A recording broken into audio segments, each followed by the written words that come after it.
You are entering a world of imagination. A world not of things, but ideas. And popular culture you may have heard of.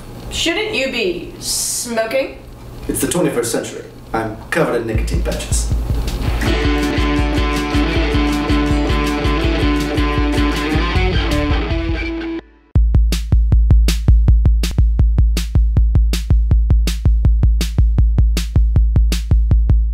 This week, something quick and different to celebrate the holidays. The annual Twilight Zone marathon is days away, and we wanted to give you a quick rundown of our favorite episodes. Before that, here are the basics of one of the greatest sci-fi series in history. Rod Serling's anthology series of morality tales, The Twilight Zone, originally ran from 1959 to 1964. Of the original series' 156 episodes, Rod Serling himself wrote 92. Twilight Zone episodes began with Rod Serling telling of a strange or different world. A story is then told within that world with a moral, usually summed up by Serling himself at the end, wearing a badass suit and smoking a cigarette, much like Don Draper. Rod Serling had the idea for The Twilight Zone because he wanted to make stories about social commentary, but couldn't blatantly talk about those issues on TV at the time. So now Diane and I are each going to tell you our top 3 Twilight Zone episodes. Where Is Everybody is the very first episode of The Twilight Zone. In it, a man wakes up in an Air Force jumpsuit with amnesia and begins wandering around a seemingly empty town. It's weird, it's mysterious, and it's a perfect introduction to the world of Twilight Zone twist endings. Kick the Can is the heartwarming story of a home for the elderly who realize that by playing childish games they can regain their youth and actually become children again. It's well written, well acted, has a great ending, and is one of those must-watch stories that'll leave you with a smile. Time Enough at Last is one of the most well-known Twilight Zone episodes of all time, so we're going to ruin the ending because it is so famous. A bank teller can't seem to find the time to read. His wife and his boss keep telling him that it's a waste of time. He is protected in a bank vault when an H-bomb goes off, destroying his town and killing everyone. He takes refuge in the ruins of a library where he finally has the time to read, but his glasses fall off and shatter when he goes to pick up a book. This is a great example of a heart-wrenching Twilight Zone ending.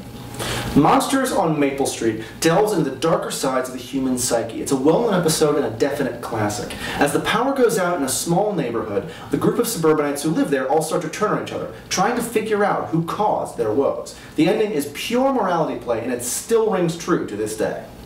In A Kind of Stopwatch, a gentleman is fired from his job and comes into possession of a mysterious stopwatch. The stopwatch stops time. You need to restart time.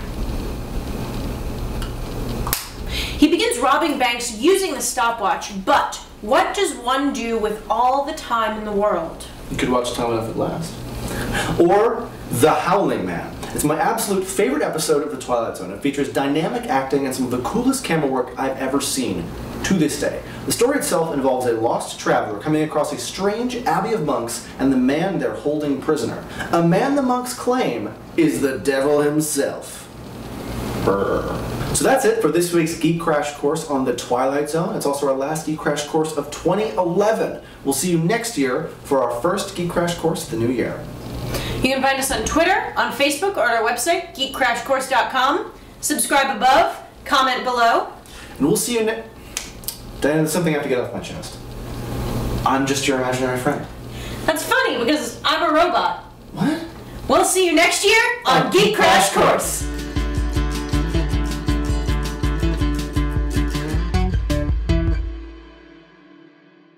In a world where cats watch funny videos of us on the internet. In a world where beers are twist-offs and sodas have bottle caps. I'd like that world. That's a nice world. In a world where man is dog's best friend. In a world where vampires sparkle and children's crafts kill you. Ugh. A world where Michael can cut these episodes into smaller chunks. In a world where Michael gets it right the first take. In a world where Michael's line flubs lead him to brain cancer. That's probably happening. They're gonna find a big tumor on Brandon. Yeah, that's Geek Crash Course flubs. Ooh, logos.